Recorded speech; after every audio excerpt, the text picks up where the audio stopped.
Cheers, guys. Epix911, welcome to the Elitist Geek. VR news for Thursday, October 20th, 2016. I am thankfully back in the man cave after a very long drive home, which is absolutely awesome. Last 2 days, I basically got the videos out just after midnight, and what a gong show. Having to record between a on-the-clock freight train, literally, yeah, not a lot of fun. Back home, life is good. Let's jump right into VR. Starting with Star Trek Bridge Crew. So this game has officially been delayed till March 2017. The reasons given by the devs are as follows. Wanting to deliver the best game experience possible at launch and wanting to offer a compelling and engaging experience. Now, I worked for a company that had to meet specific deadlines because they dealt with sports titles. For most devs, that's not a mandatory requirement. I would rather, 10 times out of 10, wait for a game than have it be rushed to market, suffer all kinds of PR damage, possibly sink a franchise. Take the time and make the game better. One of two things is going to happen. You're going to get locked in an endless scope creep cycle, and the game is never going to get out like a Duke Nukem Forever. Or you are going to polish it up, keep it within scope, deliver what you said you were going to deliver, and everyone's happy. So I'm all right with it. March 2017, here we come. All right, Epic Games Technical Director. Speaking about Robo Recall. Now, this is the upcoming VR title that they were talking about. They want it to be the ultimate Unreal Engine tech demo. Now, of course, that doesn't mean literally they want it to be a tech demo, because that would kind of suck. There's your 30 seconds and you're done. No, this will be a full game that simply showcases the capabilities of the Unreal Engine. Now, there are games out there programmed with the Unreal Engine. I don't think they begin to push the engine at all. The Vanishing Ethan Carter, I believe the name is of that title. That's probably the prettiest looking Unreal Engine game so far. But yeah, there is plenty of room. So if he can provide that, or rather his company can provide that, that should be pretty damn good. Providing, of course, we still have, with all that beauty, a game. Last little bit of preamble, NextVR. They're going to begin broadcasting NBA games live in VR, aka really 360, every Tuesday via Samsung Gear VR and their NextVR app. First is free, and then they can purchase a league pass for $199 US, and that roughly gives you 30 games, so 30 NBA games. No more details given beyond that. Now, for me, yeah, I think that would be kind of cool. I generally, because I don't have cable vision, I will stream stuff, and I generally purchase an NHL hockey package, so I can essentially watch any game, except there are some blacked out games in my market here, and I find other areas to watch those Canucks games. But for the most part, it's been great. The high def quality, better than the compressed on the TV. Yeah, all in all, no complaints with that. In 360, that would be interesting. Specifically with a game like basketball. It'd be interesting to see how that plays out in 360, especially if it's all going to be court level. All right, first news piece. Project Hikari from Square Enix is essentially using 360-degree, some VR tech to literally transport you inside Manga. Now, the company, Square Enix, of course, they've got Full Metal Alchemist is one of the titles that they've published. They have an understanding of Manga, so it will be interesting to see what they're able to deliver with this. Now, there is another app I've mentioned, Madefire. Madefire is pretty damn good, but what it does different is, while it accentuates a little bit, it's not truly you stepping in. You've got essentially, 2D, 3D-ish panels that you're looking at. With Project Hikari, you're literally, instead of reading a panel about a high school student in a room, you step into that room. All kinds of amazing potential for really good manga that's out there. And I know my daughter was pretty excited about this. I'm pretty excited about this. Let's see what they come up with. It's going to be interesting content-wise what they're going to deliver, given that they, have a set IP to pull from. Can they license this out? Can they work with others? It'll be interesting to see if that is the case. Next up, a new Razer Blade laptop. A very sleek-looking one, ready for VR for only $3,700. And you get a 1060 and an i7 processor plus a 14-inch screen. Yeah. My face betrayed a little bit of the, I think that's not really a bargain. I don't really think that's a bargain. Now, if that was a mobile 1080, you know what? I'd still think it was a little too costly. But there will be a time when we can get pretty decent laptop VR, I'm confident. And there are other options right now on the market that are cheaper than that for the mobile 1060, 1070, and 1080s. But yeah, close to $4,000 after tax for a 1060, even if it grants you portability. Personally, for me, way out of the price range. Next news piece, USA Today has partnered with YouTube to create a VR news show. Now, this news show is basically going to be 360-degree content. Again, they call it VR, but let's call it what it really is, 360-degree experienced with a VR HMD, which is fine. And there's a preview on the link below of the first video. It shows a hot air balloon ride, F-18 Hornet landing sequence, and essentially a canyon high wire act. So it looks pretty cool. I don't know how successful, having to tune in for experiences weekly, how that's going to play out. YouTube does have 60 days exclusivity to the show before USA Today can place it elsewhere. So it can be viewed using USA Today's mobile app on either an Android or iOS, or of course on YouTube with a desktop browser or mobile VR device. Next news piece, VR apps designed to replace your office and daily commute. And it's actually an interesting article.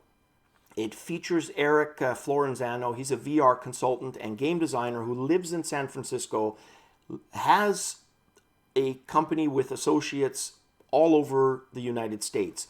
What he does is meets with them in places like Big Screen, AltSpace VR for weekly meetings, which he says has been just amazing and better than something like Skype for productivity, for planning, for discussions.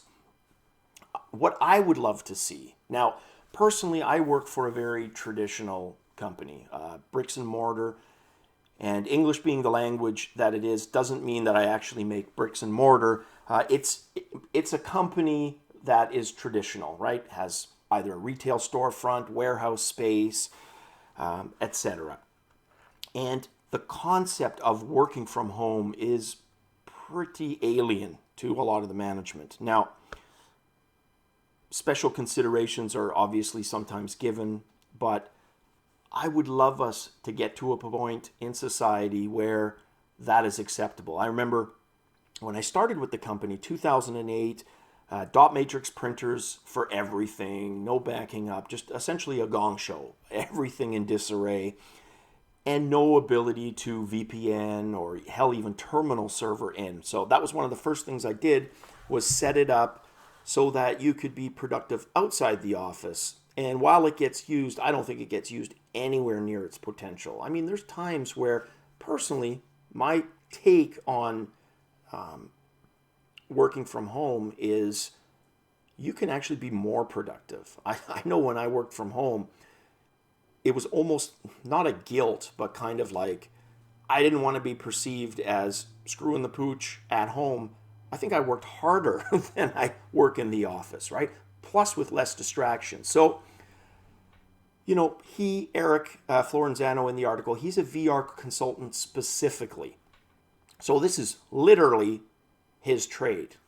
And he's literally plying his trade by having his meetings, in things like Alt VR and or Alt Space and big screen.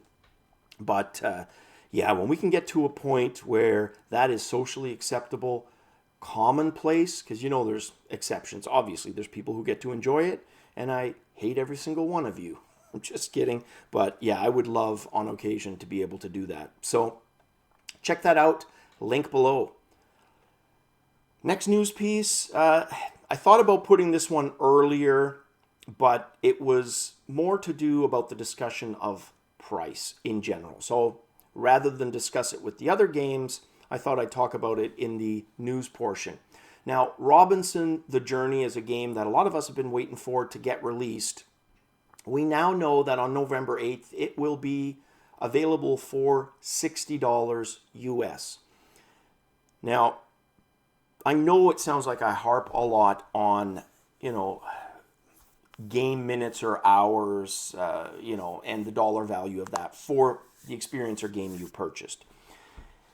I also understand that there's devs pouring a lot of resources into games that there isn't a huge market for yet, right? I get all of that. But with that said, it would be nice to have a gamer experience cost in the ballpark, obviously with some added thrown in there because of what I'd mentioned, but make it attractive. It's that old thing. Do you charge a $5 toll to cross a bridge, or do you make it an even dollar and get people to use it way more frequently? So yeah, personally, my thought on that, and let's translate that. So the game is estimated to be 3 to 5 hours. So you're talking $12 to $20 per hour for that game. If that's worth it to you, great. And each and every one of us has a different point where that would be worth it. And for me, certain games, right? Absolutely. But as a common thing, I'm not sure. What are your guys' thoughts on that? The purchase price for VR games. Understandable? Issues with it? What's your take? Next up, Unity Technologies. They're going to be hosting a virtual reality, augmented reality summit in Asia, Beijing to be specific.